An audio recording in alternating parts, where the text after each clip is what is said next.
Alors, je suis à Aide depuis 1996. Pourquoi je suis à Aide? Parce que dans ma vie, j'ai une sexualité, j'ai eu beaucoup de prises de risques, même si au jour d'aujourd'hui, je suis séronégatif. Donc pour moi, c'est un miracle que je reste séronégatif. Et j'aurais pu très bien être concerné, plusieurs fois, plein de fois d'ailleurs. Et donc, je me sentais de m'investir dans la lutte contre le sida, d'autant plus que ce virus est pernicieux, parce qu'il s'attaque à quelque chose qui est intime, à quelque chose qui est difficile à gérer, qui n'est pas rationnel, la sexualité, l'intimité. Voilà pourquoi je suis à Aide, pourquoi je trouve que ma place est là, et parce que Aide est une association particulière, une association qui est politique, où il y a des militants, mais qui est aussi auprès des personnes sur le terrain. Voilà. Et quelque chose que je n'oublierai pas, c'est à Marseille, lorsqu'on a commencé à parler de réduction des risques sexuels.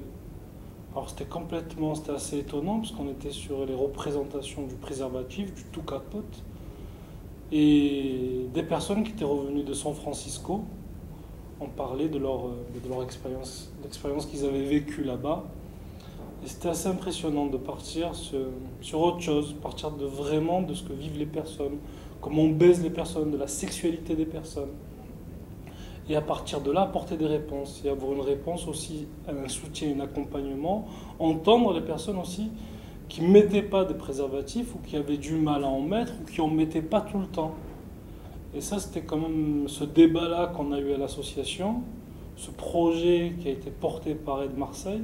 C'était assez extraordinaire, c'était un renversement des représentations, même si c'était difficilement acceptable par les autres associations et par l'ensemble de la société à l'époque. C'est pour ça que j'aime Aide, notamment, c'est parce que sur beaucoup de sujets, c'est une association qui est en avance sur son temps, et en avance sur son temps au niveau global, mais qui va avec les personnes, avec ce que vivent les personnes. Donc voilà. Le fait de compter les préservatifs souillés à l'association. C'était assez impressionnant et voilà, d'avoir vécu des moments aussi forts que ça.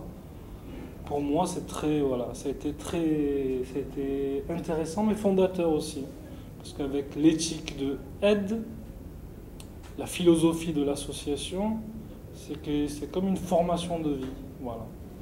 Voilà pourquoi je suis à Aide. Pourquoi je continue à rester à Aide sous quelle forme que ce soit.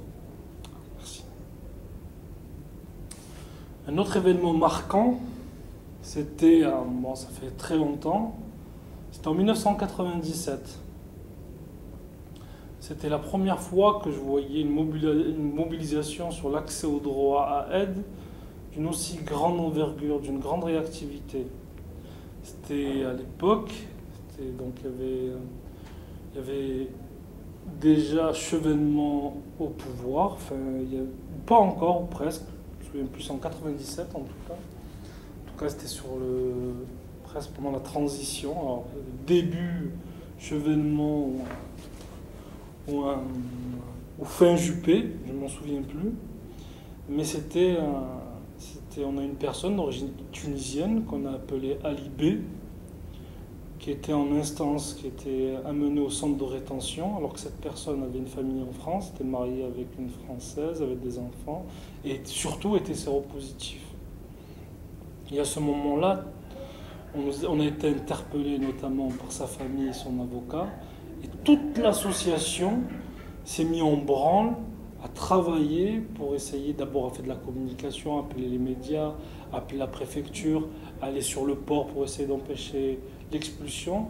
Et c'est une émulation collective où tout le monde, toute l'association, les salariés, les volontaires se sont mobilisés pour cette personne-là et aller jusqu'au bout, s'attacher aux cordes du bateau pour que le bateau ne puisse pas partir, trouver 18 moyens pour accéder au port, voilà, appeler les... Enfin, c'était un grand combat, et c'était aussi un combat fondateur sur l'accès au droit qui a fait changer la politique en France, notamment avec titre accès au séjour pour raison médicale. Et en grande partie, c'est venu de ce combat qui a été mené à Marseille. Et le cas d'Ali B a été discuté même à l'Assemblée nationale. Et par rapport à une petite action de terrain local où tout le monde est mobilisé, où on est sûr de nos valeurs, le fait, bon, ce jour-là, on avait perdu parce que Ali B a été expulsé.